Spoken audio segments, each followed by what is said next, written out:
Hello my dear friend, myself Sachin Malik. आज मैं आपके लिए सीआरपीसी के चैप्टर नंबर 12 से एक बहुत ही इंपॉर्टेंट वीडियो लेके आया हूँ, जो कि सेक्शन नंबर 157 से सेक्शन नंबर 159 तक डील करता है। जैसा कि फ्रेंड्स हमने लास्ट वीडियो लेक्चर में सेक्शन नंबर 154 से सेक्शन नंबर 156 तक कवर कर लिया था। अगर आपने मेरी लास्ट वीडियो नहीं देखी है तो आप मेरे चैनल की वीडियो लिस्ट में जाके लास्ट वीडियो देख सकते हैं, जो कि सेक्शन नंबर 154 से सेक्शन नंबर 156 तक डील करती है।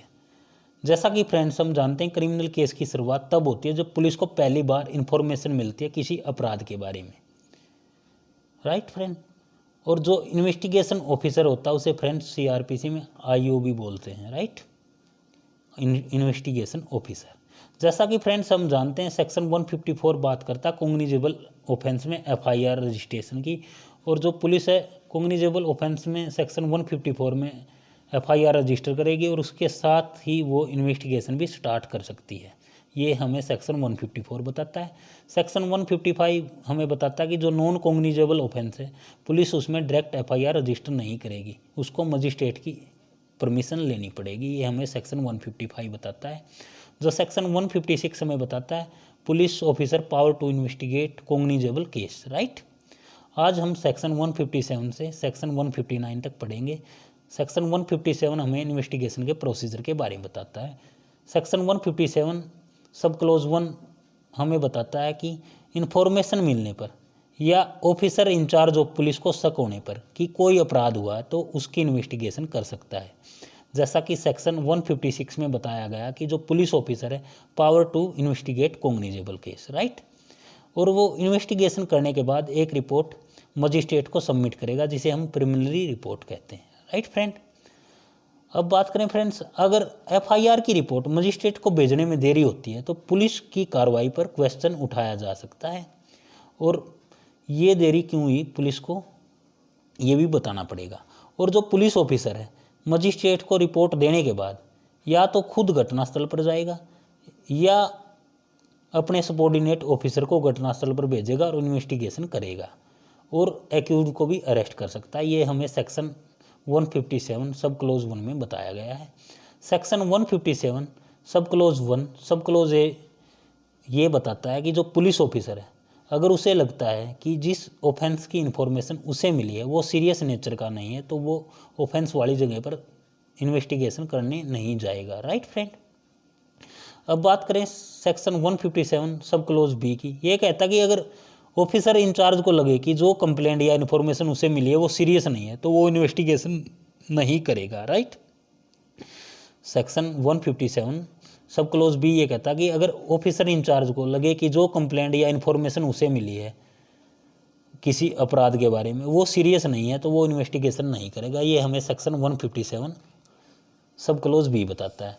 फ्रेंड्स 2008 में एक अमेंडमेंट हुआ था जिसमें ऐड किया गया था कि जो रेप ऑफेंस के संबंध में विक्टिम की स्टेटमेंट की रिकॉर्डिंग विक्टिम के घर या उसकी पसंद के स्थान पर की जाएगी और महिला अधिकारी के द्वारा रिकॉर्डिंग की जाएगी, और उसकी ये स्टेटमेंट उसके माता पिता, रिश्तेदार, सामाजिक कार्यकर्ता की उपस्थिति में ली जाएगी। ये अमेंडमेंट 2008 में हुआ था, राइट फ्रेंड। ये बहुत ही इंपॉर्टेंट अमेंडमेंट है फ्रेंड्स, आपको याद रखना है।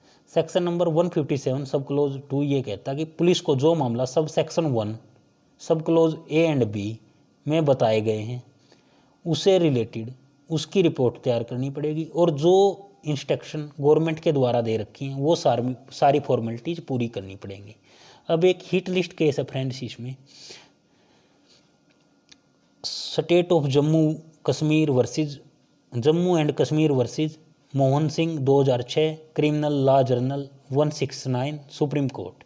इस केस में ये बताया गया था कि जो एफआईआर है वो इवनिंग में रिकॉर्ड हुई है और उसकी उस एफआईआर की कॉपी मजिस्ट्रेट के घर नहीं भेजी गई क्योंकि रात का समय था, और कोर्ट में नेक्स्ट डे जल्दी से जल्दी उस एफआईआर की कॉपी भेज दी गई, और जो पार्टी है उसने कोर्ट में ये बोला कि जो पुलिस है उसने एफआईआर डिले की है, राइट। लेकिन इस केस में सुप्रीम कोर्ट ने डिसीजन लिया था कि इसे हम लेट नहीं मान सकते, राइट फ्रेंड। एक केस था friend state of Jammu and Kashmir versus Mohan Singh. इसमें क्या था कि एफआईआर इवनिंग में रिकॉर्ड हो गई और जो मजिस्ट्रेट को एफआईआर की कॉपी भेजनी थी वो क्या हुआ, रात के कारण नहीं भेज पाई पुलिस, और नेक्स्ट डे कोर्ट में जल्दी से जल्दी भेज दी। तो जो दूसरी पार्टी है उसने कोर्ट में बोला कि जो एफआईआर की कॉपी है वो मजिस्ट्रेट को भेजने में डिले हुई है, तो सुप्रीम कोर्ट ने कहा था कि इसे हम डिले नहीं मान सकते, राइट। अब बात करें सेक्शन 158 की, ये बात करता है report house submitted. Sub section 1 of section 158 कहता है कि रिपोर्ट सेक्शन 157 में मजिस्ट्रेट को भेजी जाती है और वो सुपीरियर पुलिस ऑफिसर के द्वारा भेजी जाएगी। अब सेक्शन 158 सब सेक्शन 2 कहता है कि superior officer in-charge of police station को इंस्ट्रक्शन देगा कि वो बिना देरी के मजिस्ट्रेट को क्या करे, एफआईआर की कॉपी भेजे, राइट, रिपोर्ट भेजे। जो सेक्शन 159 है वो हमें बताता है जब मजिस्ट्रेट को रिपोर्ट मिलती है, कौन सी रिपोर्ट, जिसे हम प्रिलिमिनरी रिपोर्ट बोलते हैं सेक्शन 157 की, तो वो दो काम कर सकता है, या तो खुद इन्वेस्टिगेशन करेगा या केस को आगे चलाएगा, या अपने सबॉर्डिनेट मजिस्ट्रेट को बोलेगा कि आप प्रिलिमिनरी इंक्वायरी कीजिए या केस की आगे कार्रवाई कीजिए। ऐसा ये केस था SN Sharma versus Vipin Kumar AIR 1970, supreme court 786 page पे। इस केस में सुप्रीम कोर्ट ने कहा था कि जो मजिस्ट्रेट है ना वो प्रिलिमिनरी इंक्वायरी करके पुलिस को पावर देता है कि मजिस्ट्रेट पुलिस इन्वेस्टिगेशन के ऑर्डर दे सकता है। कब, जब पुलिस सेक्शन 157 सब क्लोज 1 में पुलिस के द्वारा ये डिसाइड किया गया है कि जो कंप्लेंट या इन्फॉर्मेशन उसे मिली है कि इसमें इन्वेस्टिगेशन करने की ज़रूरत नहीं है, राइट। तो ऐसी कंडीशन में जो मजिस्ट्रेट है वो पुलिस को पावर देता है, राइट, ऑर्डर देता है इन्वेस्टिगेशन करने के, राइट। ये सेक्शन 159 के क्लोज में बताया गया है। ये बहुत ही इंपॉर्टेंट केस है friends, SN Mishra versus Vipin Kumar AIR 1970। उम्मीद करूँगा फ्रेंड्स आपको मेरे वीडियो अच्छे से समझ में आया होगा। अगर मेरे वीडियो से आपको कोई क्वेरीज है तो आप मेरे को कमेंट कर सकते हैं, और मेरी आपसे हम्बल रिक्वेस्ट है कि आप मेरे चैनल को ज़्यादा से ज़्यादा शेयर कीजिए, सब्सक्राइब कीजिए एंड मेरे वीडियोज़ को लाइक कीजिए। Thank you so much.